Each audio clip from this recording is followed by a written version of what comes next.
여러분은 혹시 예언을 믿으시나요? 특히 큰 재앙이나 사건에 대한 예언 말이에요. 오늘은 일본에서 떠도는 하나의 예언에 대해 이야기를 나눠보려고 합니다. 꽤 충격적이고 극단적인 내용이라 들으시는 동안 경각심을 가지면서도 열린 마음으로 들어보시면 좋을 것 같아요. 이 이야기는 일본의 한 만화가가 과거에 남긴 예언에서 시작됩니다.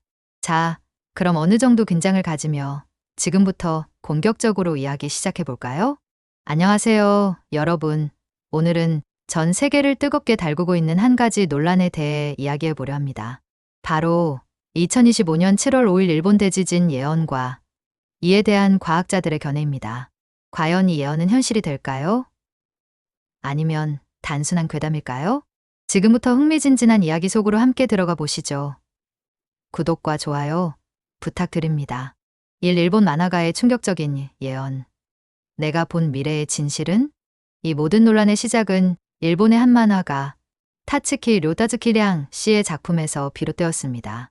그녀는 1999년에 출간한 만화 내가 본 미래를 통해 놀라운 예지몽들을 공개했다고 주장했습니다. 이 책은 2011년 동일본 대지진과 2020년 코로나19 팬데믹을 예측한 것으로 알려지면서 뒤늦게 큰 화제가 되었습니다. 특히 2021년 재출간된 내가 본 미래 개정판에는 2025년 7월 일본에 대재앙이 닥친다는 더욱 구체적인 예언이 담겨 있었습니다. 타츠키 료 씨는 꿈속에서 일본과 필리핀 해 가운데에 있는 해저가 분화하여 태평양 주변 국가들의 쓰나미가 밀려들고 해일을 높이는 동일본 대지진 당시의 3배에 달할 것이라고 묘사했습니다.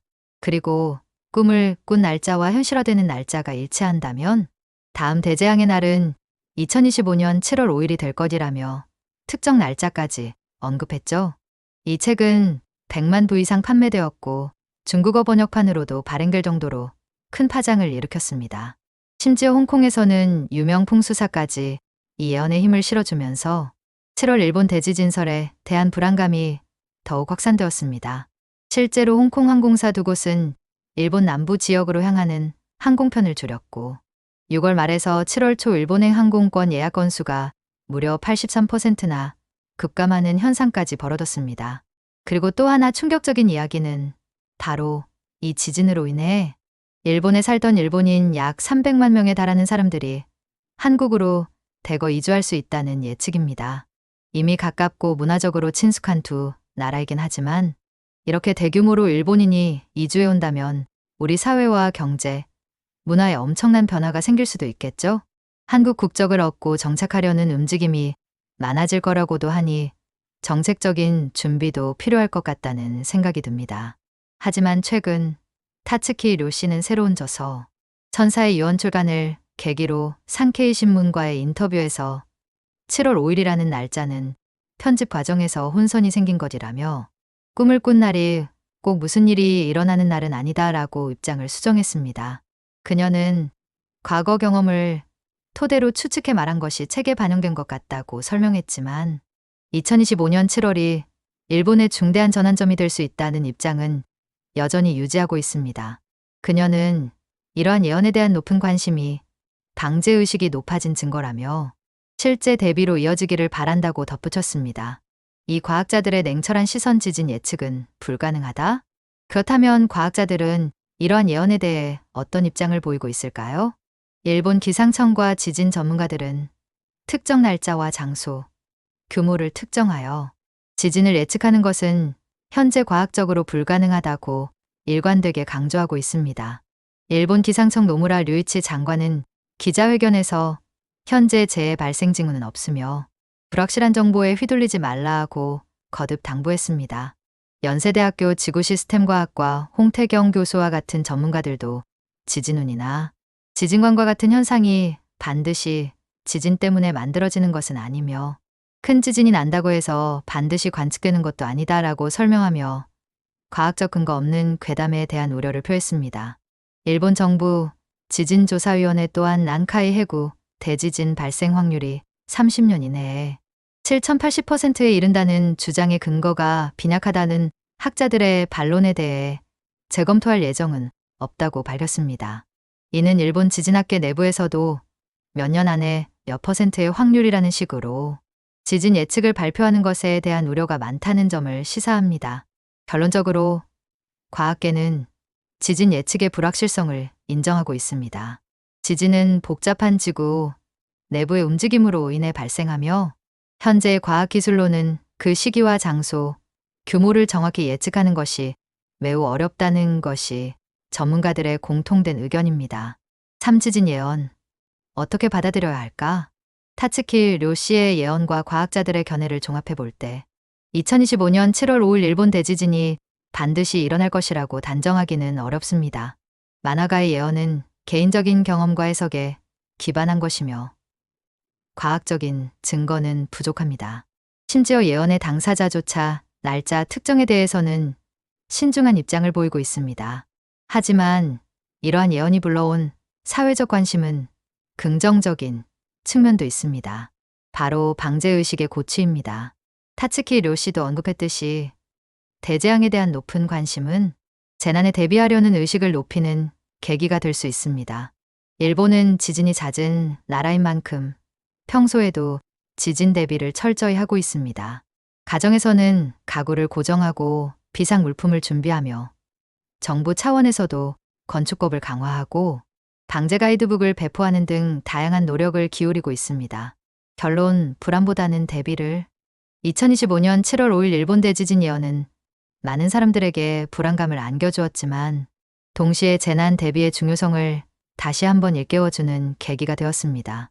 과학적으로 지진을 정확히 예측하는 것은 불가능하지만 우리는 언제든 발생할 수 있는 재난에 대비하는 자세를 갖춰야 합니다. 불확실한 정보에 휩쓸리기보다는 전문가들의 조언을 참고하여 침착하게 재난에 대비하는 것이 가장 현명한 방법일 것입니다. 여러분도 혹시 모를 상황에 대비하여 가족과 함께 비상계획을 세우고 필요한 물품을 미리 준비해 두시는 건 어떨까요?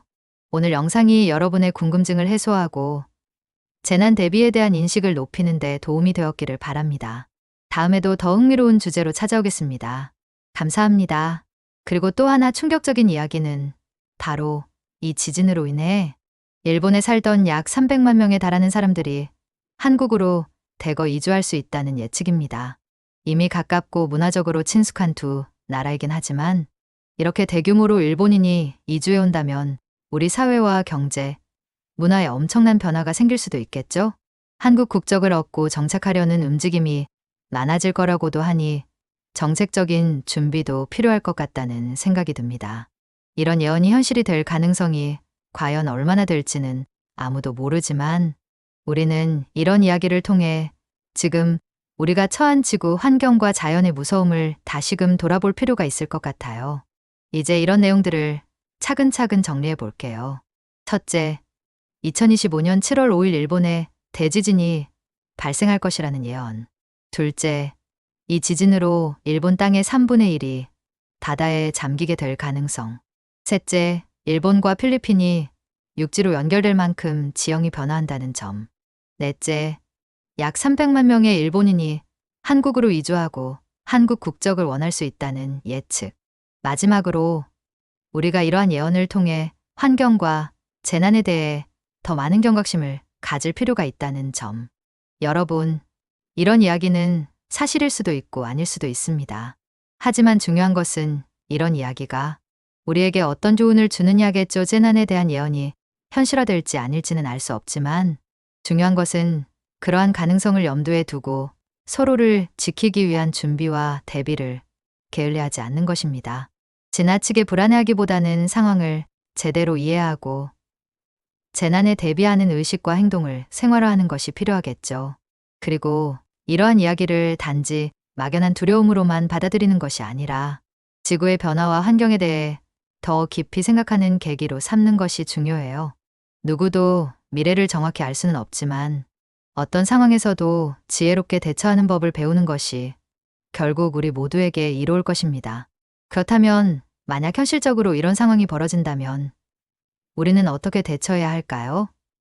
일단 첫 번째로 한국 정부는 긴급대책위원회를 구성하고 일본과의 협력 체계를 강화해야 할 것입니다.